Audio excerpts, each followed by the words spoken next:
Hey, hustlers, welcome to episode number 46 of The Hustle Show.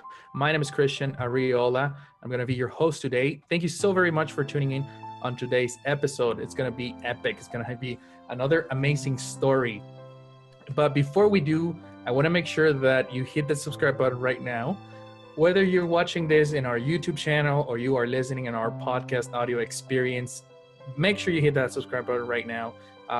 And you stay up to date with all the top motivational content that we're continually providing and we're continually creating just for you, to give you the motivation, to give you the insights of what the life of a real hustler and a real entrepreneur looks like. So today is no different. We have the story of Tom Sylvester. Tom is a husband, father, serial entrepreneur, and business strategist. After college, Tom set a goal to achieve financial freedom by 35, which I'm super excited to talk about.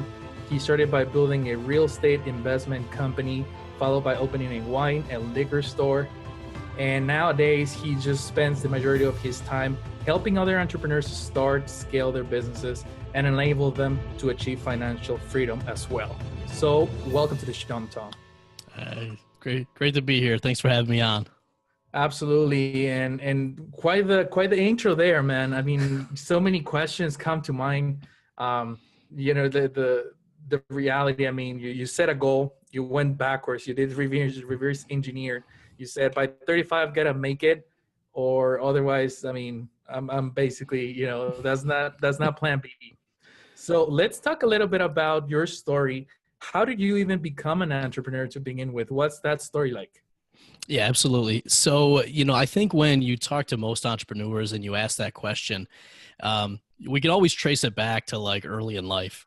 So, my first hustle was like 4 years old. I realized that I could buy like bulk candy at the store and then like bring it home and sell it to like all of our house guests, like one by one, and make a profit on it.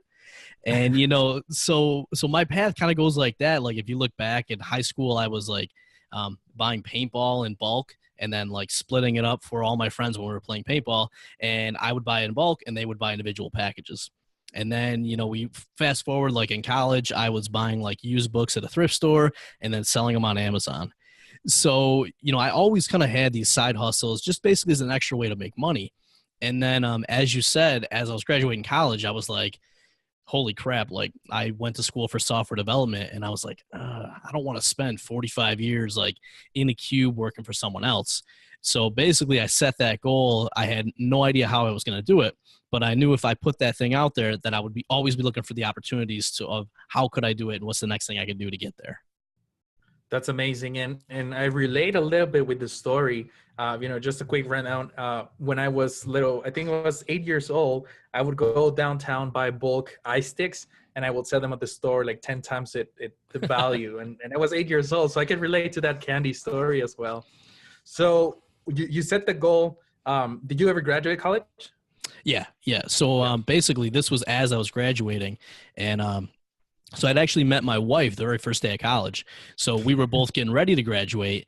And that was when, a friend had asked me, they said something about like what we were doing next.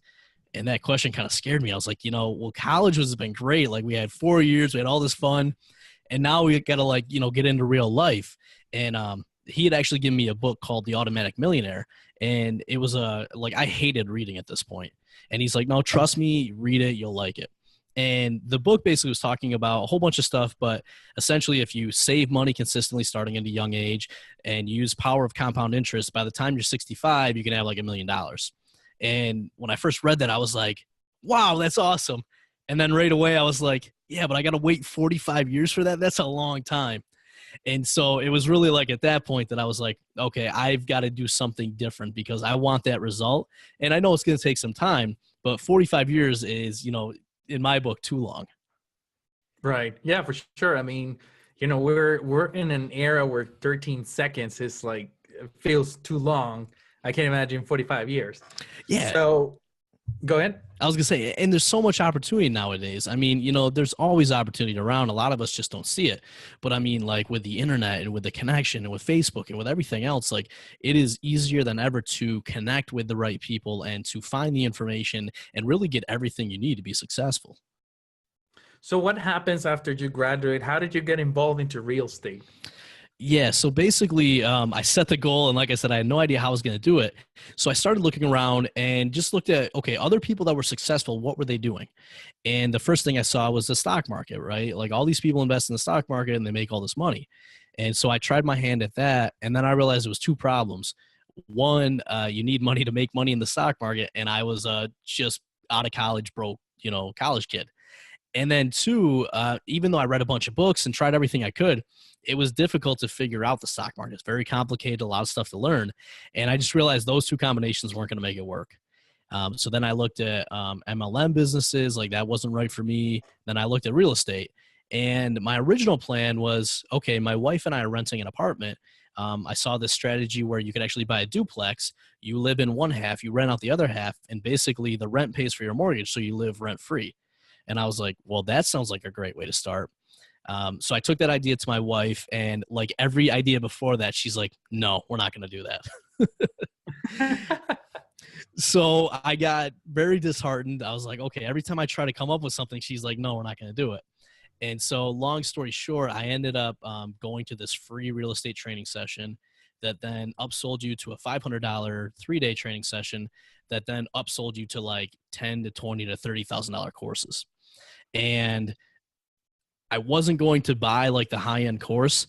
And then my cousin and I were actually at this event, and I just kept hearing this voice in the back of my head, which was like, if you don't do this, you're never going to make that goal come true. And so against my better judgment, my cousin and I spent $15,000 on these like advanced real estate trainings. I ended up putting it on 2 credit cards because we didn't even have one credit card that had that much available. And I did all this without telling my wife about 9 months before we were going to get married. Wow. What Yeah. happened next? What happens when she finds out? Yeah, not good.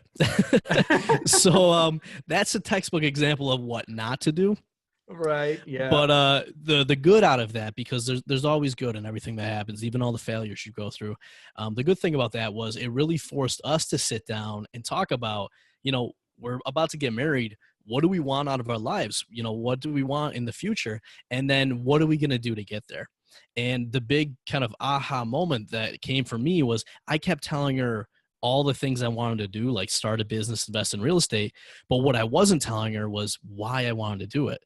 And once I started talking about, building this better life for our family, really being financially free and not having to depend on other people, and then ultimately being able to help other people do the same thing we've done. Once we got there, she was like, okay, now I get it. Now let's talk about how we can make it happen.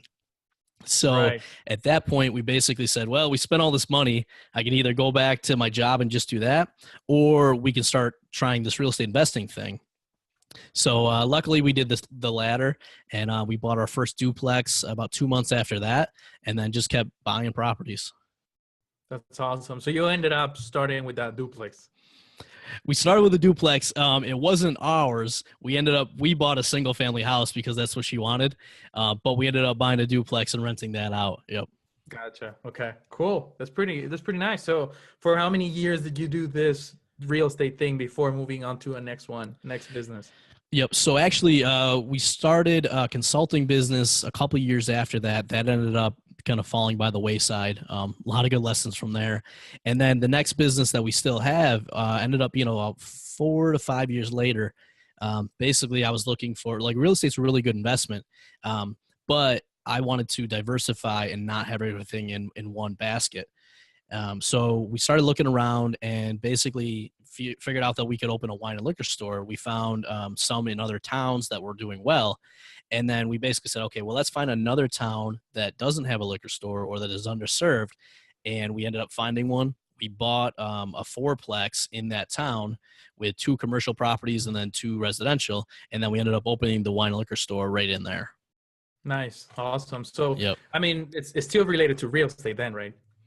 Yeah, well, so basically, a lot of people look at us and they're like, "You guys have all these random businesses. Like, how are they all connected?" So it's a separate business, but it actually rents from our real estate business, and so that's part of how it's connected. That's awesome. That's a great strategy, by the way. So when you were starting, besides charging all that amount on the credit card, not telling the wife about it, How was your mindset back then? Did you doubt yourself? Did you doubt that you could actually become financial free by 35? So it was funny, and I think we all go through different phases in life. And, as we get older and mature, we kind of, go through different things. So at that point, I was young and I would say naive. And like when we went to buy the first property, like we actually went to a bunch of banks and they kept telling us no. They said, you guys are too young, you don't know what you're doing. Or you found this house that's so cheap, that's like a car loan territory, not a mortgage territory. So we're not going to, give this to you. And call it ignorance, call it naivety, whatever it is. I just kept going for it because I'm like, I know I can do this. I know I can make it work. So at that point, I knew it was going to work. But later on, as we got into, different things, as we got into liquor store, and then especially as I got into actually working with entrepreneurs and with business leaders, that was actually when a little bit of the, oh no, I don't know if I'm good enough. Some of that imposter syndrome came in. And basically I was working a corporate job for years, and then we had started the real estate business. We had started the wine and liquor store. And then my goal to leave my job was to shift from a 9 to 5 into consulting. So I ended up working with business leaders, helping them with business strategy, helping them with leadership development. And it was really at that point that I got that big imposter syndrome. I'm like, some of these people have kids that are older than I am. Like, who am I to really help them with business and help them with leadership? Um, but one of the big things that I really learned throughout that point was, it's not about me. It's really about the people that I'm working with. And as long as I'm honest with them and I do everything I can to help, things are going to be okay and they're going to respect me. And that was a big shift because basically what I did was I didn't let my fear hold me back. And as a result, we actually ended up, getting a lot better results, and the clients all ended up a lot happier because they're like, wow, nobody's asked that question, or, nobody's given me that direct feedback. Everyone kind of shies away from it. So they actually really respected the fact that, I was asking the questions and really trying as hard as I could to make them successful.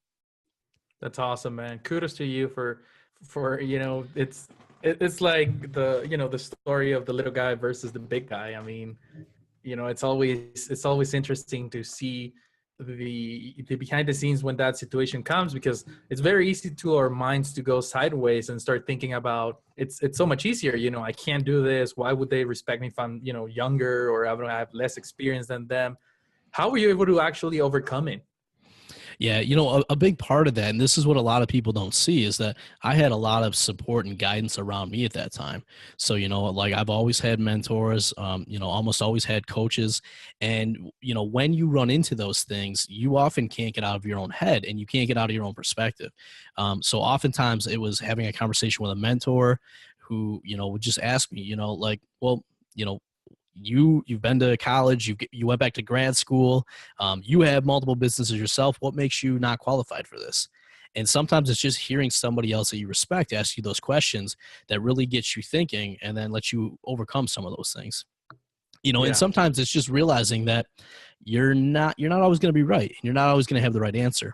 But what I've found is that if you're honest with people, if you let them know when you can help them and when you can't, and if you do everything you can to help them get the best results, you're going to be able to screw up, and they're going to look past that. And actually, they're going to appreciate that because you're human. Right. Yeah, that makes sense. I mean, and definitely, this is a topic that we talk about in many episodes, because it always comes through the importance of having a mentor and that guidance.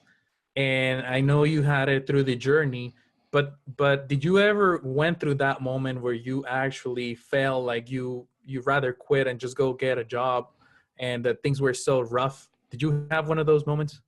Yeah. And so really it came, after we had our second child. So basically, when we had our first daughter, my wife had gone to school for zoology, and she ended up not being able to find a job doing what she wanted. So she bounced around between all these part-time jobs. And when we had our daughter, we basically said, well, look, we've got this real estate business, we got this wine and liquor store. You could actually help me run some of these, and then you could quit your job and be able to stay home with our daughter. So she did that. And then a couple of years later, when our son was born, she was still at home. I was still actually working my 9 to 5 job. I was doing consulting at that point, and I was traveling a couple days a week. So she had all this responsibility of the two kids, of helping to run the businesses. and then I was gone for a couple days. And so basically that was a lot of pressure on her, and she got overwhelmed. So we had, once again, we had a lot of conversations, and it was at one point where I basically said, do we need to just stop, sell the businesses, kind of take it easy for a couple of years, and then we'll come back and do this later? And once again, it really came down to, well, what do we want our lives to look like? If we go that route, how are we going to get there versus if we kind of stay the course and make some tweaks? So at that point, I was ready to just sell everything off and be kind of stable for a couple of years. And we talked through it, and she's like, no, this is the right thing. If we make these couple of tweaks, we'll probably be able to get through it. And that was the case. That's awesome, man.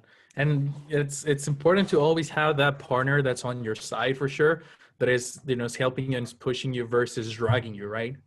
Yeah. And the biggest thing is, and we find this all the time, typically one spouse or one partner is that entrepreneur. They're the risk taker, they're the visionary, and usually they have more ideas than they can ever actually implement. And then you typically have the other one that's a little more reserved. My wife calls herself the reality checker. And it's basically like, okay, Tom, you can have all your ideas, and then I'm going to kind of pull it back to reality and say, okay, what are we actually going to do and what's going to get us to our goals? And so, it's been frustrating at times because whenever I would try to say something, she would like go into 20 questions of like why it's not going to work or how it's going to happen. And I'm like, I don't know, but like, this is where we got to go and we'll figure it out. And so for a while, that was really frustrating to me. And then we ended up taking some different personality tests. And what we found out was that we're complete opposites. And that's frustrating at times, but it's also a blessing in disguise. Because where the entrepreneur often is going to miss some of the small details and get into trouble, that reality checker or that person that's a lot more detail oriented is actually going to be a really good pair because they're going to be able to help fill a lot of those gaps. Awesome. And until what time or what point in your entrepreneurship career did you actually left your day job? Yeah, so it was about, was it 10 or 11 years in? Wow. Yep. So talk about overnight success, huh? Yeah, exactly. Well, that's the thing. I mean, there's people that see us now, and that's what a lot of people think. They're like, oh, well, so you guys just figured out and you made all this stuff work. And it's like, well, no, you didn't see, the 2 a.m. wake ups to work on a business plan for the liquor store. You didn't see driving out and tearing drywall out of our properties when we bought the first duplex. You didn't see just all these mistakes we made along the way. And I think that's why a lot of people, like, especially now, like with the internet, with social media, it's so easy to watch somebody and just say, oh, well, they came out of nowhere. They were this overnight success. But the reality is, like, you don't see 90% of what they went through. And that gets a lot of people to set these false expectations that like 6 months from now, I should be able to create a 6-figure business. So, Right. I mean, it's not to say that that can't happen, but there's a lot of different pieces that are involved in actually making something like that work. Wow. Yeah. And I agree 100%. That's one of the reasons, as I told you a little bit earlier before we started recording, is one of the reasons why I wanted to do this show, because I want to bust that myth, and for people that have that little that, okay, well, I'm going to start my product, I'm going to launch it tomorrow, and I'm going to have a 6-figure launch. It's like, unless you're like already famous, it's probably not going to happen. And I'm not just being negative, it's just being realistic. You don't know the 90% that happened before. Yeah. And I mean, that's like, so that what you just mentioned there is one of the biggest reasons that most people fail is they get an idea and then they go and build the product. They spend a lot of time and money, and they haven't actually validated that their business idea is a good idea. And so, I mean, like with that, one of the biggest challenges most people have is that they build a product that nobody wants, or they don't know who their customer is or how to get in front of them. So a big thing that we take people through is really idea validation. And it starts with, okay, who are your target customers? What problems do they have? And actually confirm that, because oftentimes our assumptions about what they need is actually very different than the reality. And then once you confirm that, then you want to figure out, okay, well, what solution can I offer that's different than what's already out there? And then how do I kind of make the whole business model work? So how much is it going to cost me to build this? How much am I going to charge that people are willing to pay for? How am I going to find those customers? And then how do I pull it all together? And those are the things that people often miss. They just want to get out there and launch the product. But without doing the rest of the stuff, you're going to waste a lot of time and energy doing that. That makes sense for sure. I mean, it's something that I personally learned the hard way as well, where you go develop the entire website, you have everything ready, you open the door, and then just there's nobody there. Yeah, I was gonna say we've had to learn it the hard way. Actually, when my wife was pregnant with our second child, we went through and made this course called, and no one's ever heard of this because we sold like one copy, I think, to like my friend who felt bad for me. But it was called 30 Days to Launch, and it was about how to launch a business in 30 days. And we recorded all these videos, we made all these worksheets, we did all this stuff, and then I mean, like I said, I think we sold one copy, and it was a complete bust. But what we learned from that, we went back and kind of figured out our mistakes. And then when we launch products in the future, now we do it the opposite way, which actually makes a lot more sense and makes a lot more money. Yeah, yeah, for sure.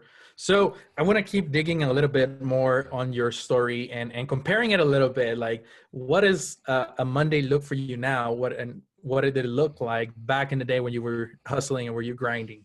Yeah. So back in the day, like, so let's take when we opened our wine and liquor store. So I worked a 9 to 5 job. My wife was pregnant and getting ready to have our daughter. And basically, to open this liquor store, I had to submit a business plan. I had to apply for a permit with the state, and it took like a year to do. So I was getting up at like 2 o'clock in the morning, working on my business from like 2 to 5. And then I was going to grad school. So I was doing my homework from like 5 to 7. I'd go to work, and then I would go to grad school afterwards. I'd get home maybe at like 9 o'clock. So, I mean, it was like long days. But once we opened that store, we ended up like, I knew I didn't want to continue working long days. So we put processes in place. We hired a staff. And then even with our real estate business, like I'd work all week. And then on the weekends, I was driving out to our property and doing like physical labor to renovate these properties. So a lot of hard work went into that. Whereas like these days, those first two businesses, we basically have a staff that takes care of a lot of stuff. We have processes set up and things are systematized. So like our Mondays or our weeks now, I get up in the morning, I work out. I spend time with my kids in the morning, play with them, get them on the bus. And then my wife and I will kind of meet, sync up on what we need to do. Most of my days are actually spent coaching other entrepreneurs. So I'll get on coaching calls just like this. And I'll tell you, I get so pumped up by being able to kind of help other entrepreneurs go through and avoid some of the issues we had. And then, we just really build our days now around what we want to do as compared to really having to build what we want to do around our job. So like, for example, my wife and I are taking tomorrow off and we're going to go catch a movie, go grab lunch while the kids are at school. And guess what? Nobody's in the movie theater on a Tuesday because everybody's at work. Right. Yeah. I've seen that too. Like you go and there's the entire theater for yourself. Yeah. Like, I mean, we'll go out to lunch on like a Tuesday and everybody in the restaurant has like white hair and we like stand out like sore thumbs. That's very true, man. So, looking at the entire journey that you went through, the 10, 15 years, all the hustle, the grinding, everything, sweat, blood, tears, everything you put in. What do you think is the one thing or the one secret that made the success that you were able to achieve? Yeah, it goes back to one of my favorite quotes, which is keep moving forward. And through on this journey, you're going to have ups and downs. I mean, there was our first year in business for the wine and liquor store, we had one of our employees actually sell to somebody that was under 21, and we ended up getting like a $4,000 fine. And first year in business, we put all this money in, we put all this work in, and you got to sell a lot of bottles of liquor to make up for a $4,000 fine. So like that was a huge blow. And then like a couple months later, we got fined for illegal gambling because we ran a marketing promotion at Christmas and we didn't put the words "no purchase necessary" at the bottom of it. So it's just like, there's going to be mistakes. There's going to be things that happen.